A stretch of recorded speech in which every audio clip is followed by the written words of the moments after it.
یہ سال 1280 کی بات ہے جب ویسٹرن افریقہ میں موجود مالی کے ایک شاہی خاندان میں آنکھ کھولنے والا ایک بچہ جو کہ آج تک کا سب سے امیر ترین انسان ہے، جس کی دولت کے آگے شاید آج کل کے top billionaires Elon Musk, Bill Gates, Jeff Bezos کی ساری ویلتھ کو ملا کر بھی اس کے سامنے رکھ دیا جائے تب بھی کم پڑ جائے گی۔ اتنا امیر کہ 800 سال کے بعد بھی اس کا ریکارڈ کوئی توڑ نہ سکا۔ اس آدمی کا نام کوئی اور نہیں بلکہ منسا موسیٰ تھا۔ منسا کا مطلب سلطان یا بادشاہ ہے۔ یہ مالی کا منسا تھا۔ سب سے بڑا سوال، کیا یہ پیدائشی اتنا امیر تھا یا پھر یہ دولت اس نے خود جمع کی؟ آخر کون تھا یہ بندہ جس کا ریکارڈ آج تک کوئی توڑ نہ سکا؟ کیا اس نے اپنے بادشاہت میں کہ جس راستے سے وہ ایک بار جاتی وہاں کے غریب اور فقیر امیر ہو جاتی اور کوئی غریب نظر نہیں آتا، وہ شہر امیر بن جاتا؟ کون تھا یہ منسا موسیٰ؟ چلو جانتے ہیں آج کی اس ویڈیو میں۔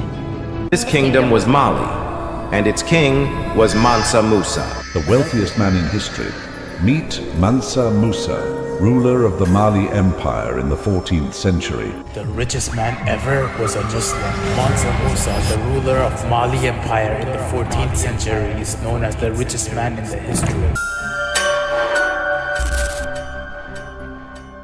کچھ لوگوں کا ماننا ہے کہ منسا مالی میں شاہی خاندان کے ایک گھرانے میں فوگا لی بادشاہ کا بیٹا تھا، اسی وجہ سے وہ مالی کا بادشاہ یعنی سلطان بنا۔ لیکن یہاں پر ایک اور بھی تھیوری آتی ہے کہ منسا مالی کے نوے سلطان ابو بکری کا بھروسے مند وزیر تھا، اسی لیے اسے مالی کا سلطان بنایا گیا۔ اب سچ کیا ہے آج تک کوئی پراپر طریقے سے نہیں کہہ سکتا۔ تو چلو موسیٰ کا منسا تک سفر پر آ جاتے ہیں۔ دراصل 1813 میں مالی کے سلطان ابو بکری کو ایک خیال آیا کہ کیوں نہ میرے اس عظیم سلطنت کو تھوڑا سا اور بڑھایا جائے۔ اسی پر عمل کرتے ہوئے سلطان ابو بکری نے 200 کشتیوں میں سولجرز اور 100 کشتیوں میں کھانے پینے کے سامان رکھا اور ان کشتیوں کو سمندر کے اس پار پتہ لگانے کے لیے بیچ دیا تاکہ اس پار جو بھی ہے کہ وہ وہاں پر اپنی سلطنت بنا کر اپنی بادشاہت کو تھوڑا سا اور بڑھا سکے۔ جس طرح سلطان نے سوچا تھا ویسا نہ ہو سکا۔ 300 سے زیادہ کشتیوں کو سلطان نے بیچ تو دی،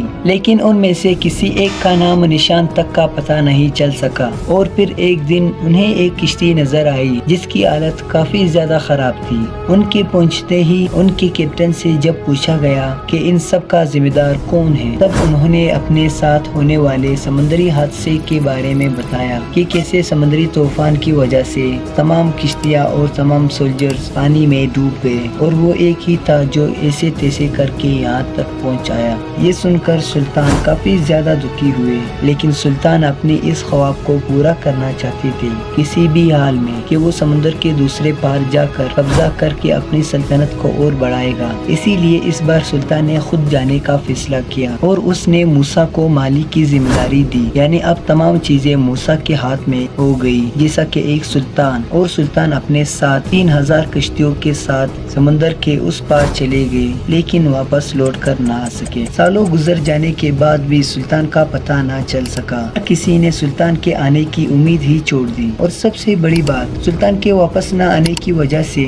سلطنت کو کوئی فرق نہیں پڑا۔ انفیکٹ جو سلطنت ابو بکر کے ہوتے ہوئے صرف ٹھیک ٹھاک چل رہی تھی، لیکن جب سے موسیٰ آیا وہ سلطنت آسمان چھونے لگا۔ یہ کوئی موسیٰ کا تکا نہیں تھا بلکہ اس کی سوچ تھی۔ سلطان کے جگہ پر آتے ہی موسیٰ نے اس کنگڈم کی ریونیو کو بڑھانے کا سوچا۔ اس وقت دو چیزیں کا ہونا موسیٰ کے پاس کافی زیادہ ضروری تھا، نمبر 1 سونا اور دوسرے نمبر پر آتا ہے نمک۔ اسی لیے موسیٰ نے اس سلطنت پر حملہ کرنا شروع کر دیا جہاں پر سونے اور نمک کی کھانیں تھی، جیسا کہ بمبک گولڈ مائن جو آج تک سونا دیتی ہیں۔ اس کے ساتھ ہی اولیل، انجل، تاغا جہاں سے نمک نکلتا ہے۔ اب ظاہر سی بات ہے کہ اتنی منرلز کا ملنا مطلب پیسہ ہی پیسہ۔ اگر کنگڈم میں پیسہ آئے گا تو کنگڈم کے شاہی خزانے میں اضافہ ہوگا، اور شاہی خزانے میں اضافہ مطلب راجہ اور راجے امیر ہوگا، اور ایسا ہی ہوا۔ ان ان کی سلطنت اتنی بڑی کہ اس کے ساتھ منسا موسیٰ کی رئیسی بھی۔ موسیٰ اتنا امیر ہوا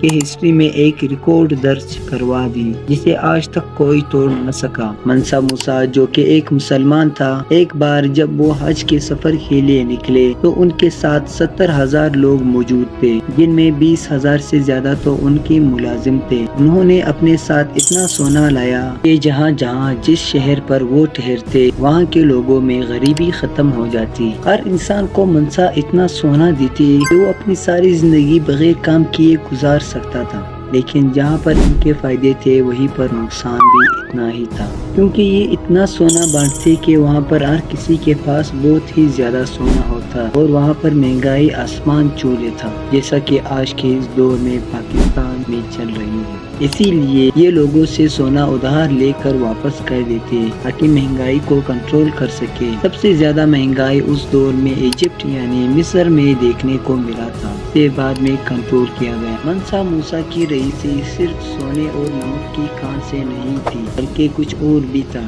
جسے سن کر آپ یقین نہیں کر پائیں گے۔ اگر آپ لوگ چاہتے ہو کہ میں اس بارے میں بھی ویڈیو بناؤں تو کمنٹ سیکشن میں پارٹ 2 ضرور لکھنا۔